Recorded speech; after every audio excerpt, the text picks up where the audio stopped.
Hi guys, welcome back to my channel. അപ്പോൾ നമ്മൾ ഇന്ന് ചെയ്യാൻ പോകുന്നത് ഈതറിൻ്റെ ബെൽറ്റ് ക്ലീനിങ് ആണ്. അപ്പോൾ ഞാൻ എൻ്റെ വണ്ടി പാഡോക്ക് സ്റ്റാൻഡിൽ കയറ്റി വെച്ചിട്ടുണ്ട്. നിങ്ങൾക്ക് പാഡോക്ക് സ്റ്റാൻഡോ ഒന്നും ആവശ്യമില്ല. ശരിക്കും പറഞ്ഞു കഴിഞ്ഞാൽ നമുക്ക് ജസ്റ്റ് വണ്ടി ഒന്ന് ഫ്രണ്ടിലേക്കോ ബാക്കിലേക്കോ നീക്കാൻ കുറച്ചൊരു സ്പേസ് മാത്രം മതി. അപ്പോൾ നമ്മുടെ ഈതറിൽ 2 ബെൽറ്റുകൾ വരുന്നുണ്ട്. ബെൽറ്റ് ഡ്രൈവ് വരുന്നൊരു വണ്ടി ആയതുകൊണ്ട് തന്നെ മഴയത്തും ചെളിയിലൊക്കെ ഓടിക്കുന്ന സമയത്ത് നമുക്ക് അത്യാവശ്യം പൊടിയൊക്കെ കയറി കഴിയുമ്പോൾ ആ ഒരു ബെൽറ്റ് സൗണ്ട് കൂടി വരാറുണ്ട്. അത് പലരും ഒരു കംപ്ലൈൻ്റ് ആയിട്ട് പറയാറുണ്ട്. അപ്പോൾ അതാണ് നമ്മൾ ഇന്ന് സോൾവ് ചെയ്യാൻ പോകുന്നത്. അപ്പോൾ ഇതിന് വേണ്ടിയിട്ട് നമുക്ക് കുറച്ച് ഷാംപൂ വേണം. സാധാ ഷാംപൂ ആയാലും മതി, അല്ലെങ്കിൽ വണ്ടി കഴുകുന്ന ഷാംപൂ ആയാലും കുഴപ്പമില്ല. പിന്നെ കുറച്ച് ഗ്രീസ് വേണം. ഞാൻ കാസ്ട്രോളിൻ്റെ ഗ്രീസാണ് എടുത്തിരിക്കുന്നത്. ഇനി നമുക്കൊരു അലൻ കീ സെറ്റ് വേണം. ഈ ഒരു സെറ്റ് നമുക്ക് എപ്പോഴും ഈതറിൻ്റെ കൂടെ ആവശ്യമുള്ളൊരു സംഭവം കേട്ടോ. നമുക്കിന്ന് വേണ്ടത് സൈസ് 3ഉം 4ഉം വേണം. കാരണം നമുക്ക് ആ ഒരു ബെൽറ്റ് ആക്സസ് ചെയ്യണമെങ്കിൽ നമുക്ക് നമ്മുടെ ബെൽറ്റിൻ്റെ കവറ് ഊരണം, മേളിലും താഴെയുള്ളത്. അപ്പോൾ അലൻ കീ സെറ്റിൽ 3ഉം 4ഉം സൈസുള്ളത് എടുത്ത് വെച്ചേക്കാം. നമ്മൾ ആദ്യം തന്നെ ചെയ്യാൻ പോകുന്നത് ആ ഒരു mud guard plus belt coverage ആയിട്ട് വരുന്ന മേളിലത്തെ ഒരു കവർ ഊരാനാണ് പോകുന്നത്. അതിന് വേണ്ടിയിട്ട് നമുക്ക് അലൻ കീയിലെ 3 സൈസിലുള്ള കീ യൂസ് ചെയ്യാം. അത് യൂസ് ചെയ്തുകൊണ്ട് നമുക്ക് 4 സ്ക്രൂസാണ് ഊരാനുള്ളത്. 2 സൈഡിലായിട്ട് 2 വെച്ചുകൊണ്ട് നമുക്ക് വളരെ സിമ്പിളായിട്ട് അത് ഊരി മാറ്റാവുന്നതാണ്. അത് ഊരി മാറ്റി കഴിഞ്ഞാൽ നമ്മുടെ ബെൽറ്റിൻ്റെ മേളിലത്തെ പോർഷൻ നമുക്ക് ഈസി ആയിട്ട് ആക്സസ് ചെയ്യാൻ സാധിക്കും. നമുക്ക് സിമ്പിളായിട്ട് ക്ലീൻ ചെയ്യാൻ സാധിക്കും. അപ്പോൾ ആക്ച്വലി നമുക്കിത് ഷോറൂമിൽ ചെയ്യാൻ സാധിക്കും, പക്ഷേ അതിന് ഏകദേശം 250 രൂപയാണ് അവർ വാങ്ങിക്കുന്നത്. അപ്പോൾ അതിൻ്റെ ആവശ്യമില്ല. നമ്മൾ കുറച്ച് എഫേർട്ട് ഇട്ടാൽ നമുക്ക് തന്നെ നിസ്സാര ചിലവിൽ ചെയ്യാമെന്നുള്ളതേ ഉള്ളൂ. ഇനി അലൻ കീ നമ്പർ 4 വെച്ചിട്ട് നമുക്ക് താഴത്തെ കവർ കൂടെ ഒന്ന് ഊരിയെടുക്കാം. നമുക്ക് ആക്ച്വലി ഇതിന് ഒരുപാട് ചിലവൊന്നുമില്ല. ഒരു ഇച്ചിരി ഗ്രീസും കുറച്ച് ഷാമ്പും പിന്നെ വെള്ളവും ഒരു പഴയ ബ്രഷും മാത്രമേ ആവശ്യമുള്ളൂ. ഞാൻ പറഞ്ഞ പോലെ പാഡോക്ക് സ്റ്റാൻഡ് ഇല്ലാത്തവർ പേടിക്കേണ്ട ആവശ്യമൊന്നുമില്ല. വണ്ടി ജസ്റ്റ് ഒന്ന് ഫ്രണ്ടിലേക്കോ ബാക്കിലേക്കോ നീക്കാനുള്ള ഒരു സ്ഥലം മാത്രമേ നമുക്കിതിന് ആവശ്യമുള്ളൂ. അപ്പോൾ ഈ ഒരു സ്ക്രൂവും കൂടെ ഊരിക്കഴിഞ്ഞാൽ നമുക്ക് താഴത്തെ നമ്മുടെ ആ കവർ ഊരിയെടുക്കാൻ സാധിക്കും. ഇപ്പോൾ നമുക്ക് നമ്മുടെ ബെൽറ്റിൻ്റെ ഏകദേശം ഒരു 60 മുതൽ 75% വരെയുള്ള ഏരിയ കാണാൻ സാധിക്കും. അപ്പോൾ നമുക്ക് നമ്മുടെ വണ്ടി ജസ്റ്റ് ഫ്രണ്ടിലേക്കോ ബാക്കിലേക്കോ നീക്കിക്കൊണ്ട് ബെൽറ്റിൻ്റെ എല്ലാ ഏരിയയും നമുക്ക് ആക്സസ് ചെയ്യാൻ സാധിക്കും. അപ്പോൾ ഇതാണ് ഈതറിൻ്റെ ആ ഒരു ബെൽറ്റ്. മെയിൻ ബെൽറ്റാണ് ഈ കാണുന്നത്. ഇത് കൂടാതെ നമുക്ക് അകത്തായിട്ടൊരു ചെറിയ ബെൽറ്റ് കൂടെ കാണാൻ സാധിക്കും. ഈ ഒരു ചെറിയ ബെൽറ്റിൽ നിന്നാണ് മെയിനായിട്ട് സൗണ്ട് വരുന്നത്. അത് ക്ലീൻ ചെയ്യാൻ കുറച്ച് ബുദ്ധിമുട്ടാണ്. നമുക്ക് എളുപ്പത്തിൽ ക്ലീൻ ചെയ്യാൻ പറ്റുന്നത് ഈ കാണുന്ന വലിയ ബെൽറ്റാണ്. അപ്പോൾ നമുക്ക് ഇതുപോലെ പാഡോക്ക് സ്റ്റാൻഡ് ഉണ്ടെങ്കിൽ നമുക്ക് ആ സ്റ്റാൻഡിൽ വെച്ചുകൊണ്ട് ജസ്റ്റ് ഇങ്ങനെ നമ്മുടെ ടയർ ഇങ്ങനെ നീക്കി കഴിഞ്ഞ് കഴിഞ്ഞാൽ നമുക്ക് ബെൽറ്റിൻ്റെ എല്ലാ ഏരിയയും ആക്സസ് കിട്ടും. അതില്ലാത്തവരാണെങ്കിൽ ഞാൻ പറഞ്ഞ പോലെ ജസ്റ്റ് വണ്ടി ഒന്ന് ബാക്കിലേക്കോ ഫ്രണ്ടിലേക്കോ പൊസിഷൻ ചെയ്താൽ മതി. നമ്മൾ ചെയ്യാൻ പോകുന്നത് നമ്മുടെ ഷാമ്പു ആദ്യം ഒന്ന് വെള്ളത്തിൽ കലക്കിയെടുക്കാൻ പോവുകയാണ്. ഞാൻ ലേക്ക് റോളിൻ്റെ കാർ ഷാമ്പു ആണ് എടുത്തിരിക്കുന്നത്. 5 രൂപ ഇതിന് വില വരുന്നുള്ളൂ. അതിൻ്റെ പകുതി മാത്രമേ നമുക്ക് ആവശ്യമുള്ളൂ. അപ്പോൾ ഞാൻ പറഞ്ഞില്ലേ, നമുക്ക് ഇത് ചെയ്യാൻ അധികം ചിലവൊന്നുമില്ല. നമ്മൾ നേരത്തെ കാണിച്ച ഗ്രീസിനൊക്കെ ആണെങ്കിൽ ആ ഒരു പാക്കിന് 25 രൂപ നമുക്ക് വരുന്നുള്ളൂ.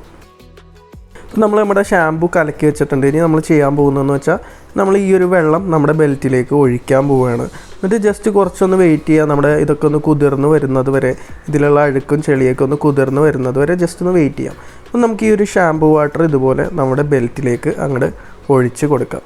ഇനി നമ്മളിത് ഒഴിച്ച് കൊടുത്തു കഴിഞ്ഞാൽ നമ്മൾ ചെയ്യാൻ പോകുന്നത് ഒരു പഴയ ടൂത്ത് ബ്രഷ് എടുത്ത് വെച്ചിട്ട് നമ്മൾ ഈ ബെൽറ്റെല്ലാം ഇരുന്ന് ഉരച്ച് ക്ലീൻ ചെയ്യാൻ പോവാണ്. കുറച്ച് എഫേർട്ട് ആവശ്യമുള്ള കാര്യമാണ്. അത് നമ്മൾ ചെയ്യുകയാണെങ്കിൽ 100% റിസൾട്ട് ഗ്യാരൻറ്റീഡാണ്. അപ്പോൾ നമുക്ക് അതൊന്ന് ഇതുപോലെ കഴുകിയ ശേഷം ആ ഒരു ബ്രഷ് വെച്ച് നമ്മുടെ ബെൽറ്റിൻ്റെ ഉള്ളൊക്കെ ക്ലീൻ ചെയ്യാം. ശ്രദ്ധിക്കുക, പുറമല്ല ഉൾഭാഗം നമുക്ക് ആ പല്ലുകൾ പോലെ ഗ്രൂവുകളുള്ളത് നമ്മൾ ഇരുന്ന് തന്നെ ചെയ്യണം. അപ്പോൾ 100% റിസൾട്ട് ഗ്യാരൻറ്റീഡാണ്. നിങ്ങളിത് ചെയ്ത് കഴിഞ്ഞാൽ നിങ്ങളുടെ വണ്ടിയുടെ നോയ്സ് ഭയങ്കരമായിട്ട് കുറയുകയും ചെയ്യും. എന്നാൽ അതേസമയം നിങ്ങൾക്ക് കുറേ കൂടെ സ്മൂത്തായിട്ടുള്ളൊരു റൈഡും കിട്ടും. അതുപോലെ തന്നെ നമ്മുടെ റേഞ്ചും കുറച്ച് ഇമ്പ്രൂവ് ആവും. നമുക്ക് ഈ പൊടിയും ചെളിയൊക്കെ കയറി കഴിയുമ്പോൾ നമ്മുടെ എഫിഷ്യൻസി അവിടെ ഇവിടെയൊക്കെ കുറച്ച് ലോസൊക്കെ ആയിട്ട് പോവും. ഇനി നമുക്ക് ആ ഒരു വലിയ ബെൽറ്റ് ക്ലീൻ ചെയ്താൽ അതുപോലെ തന്നെ ഈ ഒരു ചെറിയ ബെൽറ്റ് നമ്മൾ ക്ലീൻ ചെയ്യുക. ഇതാണ് ഏറ്റവും ബുദ്ധിമുട്ടായിട്ടുള്ളൊരു പരിപാടി. നമുക്ക് ടയറൊന്ന് നീക്കിക്കൊണ്ട് പറ്റണ അത്രയും നമുക്ക് ആ ഒരു ബെൽറ്റ് ക്ലീൻ ചെയ്യാം. ഈ ബെൽറ്റ് ക്ലീൻ ചെയ്യാൻ സാധിക്കുന്നില്ലെങ്കിൽ നമുക്ക് ആ ഒരു റോട്ടറിൻ്റെ പല്ലുകൾ ഇതുപോലെ ക്ലീൻ ചെയ്ത് കൊടുക്കാം. അപ്പോൾ ഇത്രയേ ഉള്ളൂ നമ്മുടെ ബെൽറ്റ് നമുക്കിന്ന് ഷാമ്പു വെച്ച് ക്ലീൻ ചെയ്യൽ. ഇനി നമുക്ക് നല്ല ക്ലീൻ വെള്ളം വെച്ച് ഒന്ന് കഴുകി കൊടുക്കാം. അപ്പോൾ ഇത്രയാണ് നമുക്ക് ആക്ച്വലി ക്ലീനിങ് വരുന്നുള്ളൂ. പക്ഷേ ക്ലീനിങ് കൊണ്ട് മാത്രം നമുക്ക് കാര്യമില്ല. നമുക്കിനി നമ്മുടെ ഈ പൊടിയും ചെളിയൊക്കെ പോയി കഴിഞ്ഞാൽ നമ്മുടെ റൈഡ് കുറേ കൂടെ സ്മൂത്ത് ആക്കണം. അപ്പോൾ അതിന് വേണ്ടിയിട്ട് നമ്മളൊരു ഉണങ്ങിയ തുണി വെച്ചിട്ട് ഒരു മൈക്രോ ഫൈബർ ക്ലോത്ത് വെച്ചിട്ട് ആ ഒരു ബെൽറ്റ് നമ്മൾ ഡ്രൈ ചെയ്ത് കൊടുക്കുകയാണ് ചെയ്യുന്നത്. ബെൽറ്റിൽ എക്സസ് ആയിട്ടുള്ള വെള്ളം മൊത്തം നമ്മൾ കളഞ്ഞിട്ട് ഇനി നമ്മൾ ഗ്രീസിങ് ആണ് ചെയ്യാൻ പോകുന്നത്. അപ്പോൾ ഞാനിവിടെ എടുത്തിരിക്കുന്ന കാസ്ട്രോളിൻ്റെ ഈ ഒരു ഗ്രീസാണ്. ഈ ഒരു പാക്ക് ഗ്രീസ് നമുക്ക് ഫുള്ള് വേണ്ട, 25 രൂപയാണ് ഈ ഒരു പാക്ക് വരുന്നതെങ്കിൽ നമുക്ക് അതിൽ കുറച്ച് മാത്രം മതി. ഇനി നമ്മൾ ജസ്റ്റ് ഗ്രീസ് ഒന്ന് നമ്മുടെ വിരലിൽ ഇതുപോലെ എടുത്തതിന് ശേഷം നമ്മുടെ ബെൽറ്റിൻ്റെ ഉള്ളിൽ നല്ല രീതിയിൽ റബ്ബ് ചെയ്ത് പിടിപ്പിക്കുക. നമ്മുടെ ടയർ കറക്കിക്കൊണ്ട് നല്ല രീതിയിൽ റബ്ബ് ചെയ്ത് പിടിപ്പിക്കുക. 2 ബെൽറ്റിലും തേച്ച് പിടിപ്പിക്കണം. സ്റ്റാൻഡില്ലാത്തവരാണെങ്കിൽ ജസ്റ്റ് ഒന്ന് വണ്ടി നീക്കി പയ്യെ പയ്യെ തേച്ച് കൊടുത്താലും മതി. അങ്ങനെ നല്ല രീതിയിൽ നമ്മൾ ആ ഒരു ബെൽറ്റിൻ്റെ ഉള്ളിലും റോട്ടറിലൊക്കെ ആവുന്ന രീതിയിൽ നല്ല രീതിയിൽ തേച്ച് പിടിപ്പിക്കുക. അങ്ങനെ നമ്മൾ തേച്ച് പിടിപ്പിച്ച് കഴിഞ്ഞ് കഴിഞ്ഞാൽ ഇനി നമുക്ക് അധികം ഫ്രിക്ഷനും കാര്യങ്ങളും ഒന്നും വരില്ല. അപ്പോൾ നമ്മുടെ ഗ്രീസ് ചെയ്ത് കഴിയുമ്പോൾ നമ്മുടെ ഫ്രിക്ഷൻ കുറയും. അപ്പോൾ അതിനനുസരിച്ച് നമ്മുടെ വണ്ടിയുടെ സൗണ്ടും കുറയും. ഞാനിതിപ്പോൾ ആക്ച്വലി ചെയ്തിട്ട് 2 ദിവസമായി. കഴിഞ്ഞ 2 ദിവസമായിട്ട് എൻ്റെ റൈഡ് വളരെ സ്മൂത്താണ്. അതുപോലെ തന്നെ ആ ഒരു സൗണ്ടും കംപ്ലീറ്റ്ലി കുറവാണ്. വളരെ യൂസ്ഫുൾ ആയിട്ടുള്ളൊരു മെത്തേഡാണ്. ഈ ഒരു മെത്തേഡ് നിങ്ങൾക്ക് എല്ലാവർക്കും ട്രൈ ചെയ്ത് നോക്കാം. 100% റിസൾട്ട് ഗ്യാരൻറ്റീഡ് ആണ്. കാരണം ഇതെനിക്ക് പറഞ്ഞു തന്നത് ആക്ച്വലി ഏതറിൻ്റെ എക്സ്പീരിയൻസ് സെൻറ്ററിലുള്ള ടെക്നീഷ്യൻ തന്നെയാണ് പറഞ്ഞു തന്നത്. അതുപോലെ ഞാൻ ആദ്യമായിട്ടാണ് ഈ ഒരു സംഭവം ട്രൈ ചെയ്ത് നോക്കുന്നത്, ഗ്രീസിങ്. അതിന് മുമ്പ് ഞാൻ ബെൽറ്റ് കഴുകിയിട്ടുണ്ടെങ്കിലും ഇത്രയും ക്ലീനായി വരുന്നത് ഇത് ആദ്യമായിട്ടാണ്. അപ്പോൾ വളരെ ഇമ്പോർട്ടൻ്റ് ആണ് ക്ലീനിങ്ങും ഗ്രീസിങ്ങും. നമ്മളിത് ചെയ്ത് കഴിഞ്ഞാൽ നമുക്ക് പിന്നെ നമ്മുടെ ആ ഒരു കവറ് രണ്ടും അതിലേക്ക് തിരിച്ച് പിടിപ്പിക്കാം.